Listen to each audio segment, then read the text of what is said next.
The Venezuelan foreign minister says the U.S. offered aid to the oil-rich nation 2 years ago in a bid to overthrow the government in Caracas. Jorge Ariaza was commenting on an audit by the U.S. Agency for International Development, USAID. Document said the materials sent to the Colombian border back in February 2019 were planned to be distributed by the allies of the Venezuelan opposition figure Juan Guaido to reinforce his credibility. The Venezuelan government at the time refused to take in the aid, calling the U.S. move a violation of the country's sovereignty. Convoys were sent to sanctions-hit country after former U.S. President Donald Trump recognized Guaido as Venezuela's interim president. Washington and its Western allies imposed several rounds of sanctions on the oil-rich country to force President Nicolas Maduro to step down. Joining us now for the program is Abraham Mario Schultz, professor of international relations at National University of Mexico, joining us out of Mexico City, and Nicholas Ayala, co-editor at Anticonquista, joining us out of Newark, New Jersey. Gentlemen, I'd like to welcome you both to the program here. I guess we'll start there with Professor Schultz in Mexico City. Hope you're doing safe, and welcome to the program. Professor, your initial thoughts on this report given out now by USAID against the way that the U.S. under the Trump administration handles sending aid to Venezuela?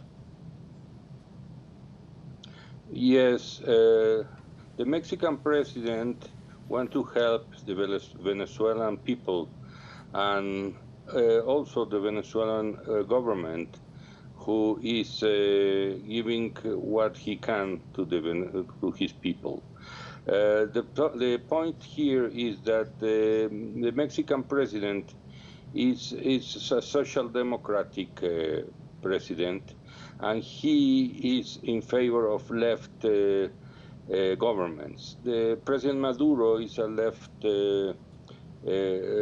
government, so he doesn't have a lot of friends. In Latin America, he only has a friend of Mexico and maybe Argentina.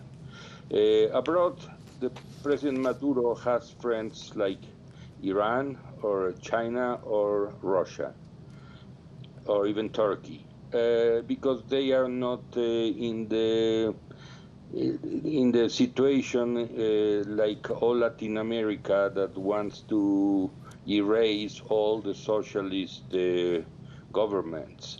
Of course, the United States, all presidents will be against capitalism.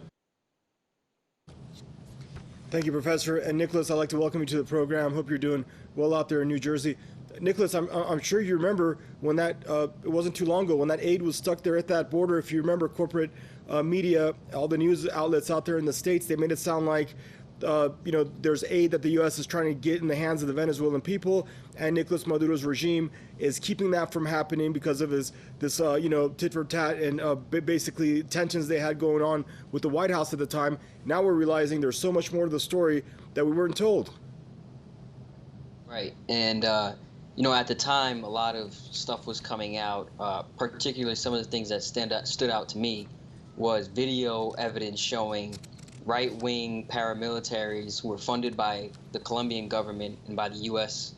Intelligence agencies, who were out there instigating the violence on the border, who were throwing Molotov cocktails at the humanitarian trucks, that when they looked and they investigated some of these humanitarian trucks, which were supposed to be carrying food to the Venezuelan people, it actually had barbed wire, razors, all kinds of equipment for the right-wing opposition to cause chaos and terrorism within Venezuela. So at the time, I remember all of these reports coming out showing how the narrative that the Western media was putting out was blatantly false. Yet at the same time, billions of dollars through Richard Branson, through that Venezuela aid concert, was being poured into Colombia and into the conflict in order to prove that this was necessary aid for Venezuelan people who were suffering from a crisis that was started by Maduro. And even though it was not started by Maduro, it was started by decades of sanctions and terrorism committed by the U.S. and U.K. governments against the Venezuelan government. And Professor Schultz, is this normal? Do governments usually try to politicize humanitarian aid, or is it something that the U.S. does all the time, or is it something that the U.S. did in this isolated case in your point of view? Always in the history, the United States wants to combat all regimes that they say it's danger for capitalism. That means all regimes that are not equally capitalist, like the United States. They want to throw these governments. The government of Maduro was an inherited government because the person who made this left regime was his predecessors, Hugo Chavez. He was a military person who converted Venezuela to a left regime in according to Cuba.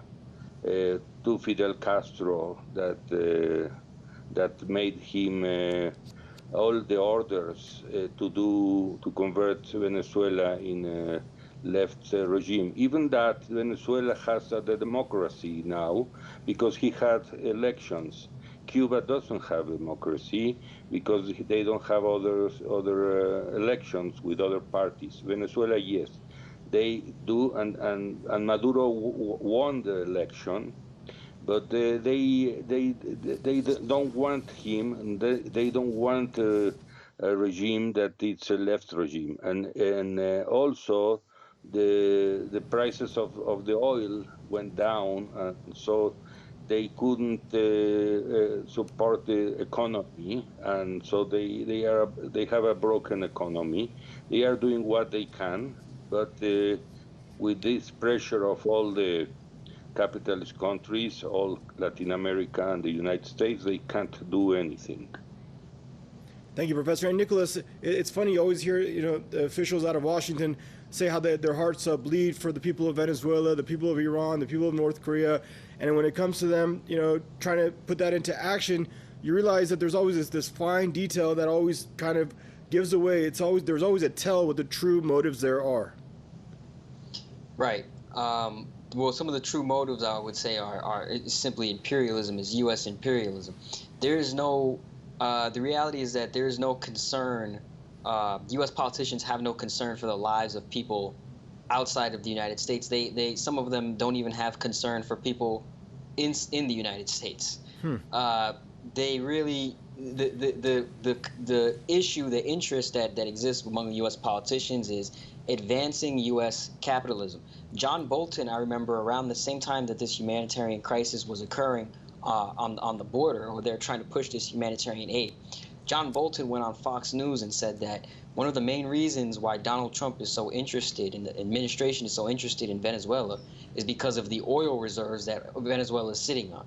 He was very clear and he's very explicit in what he wanted.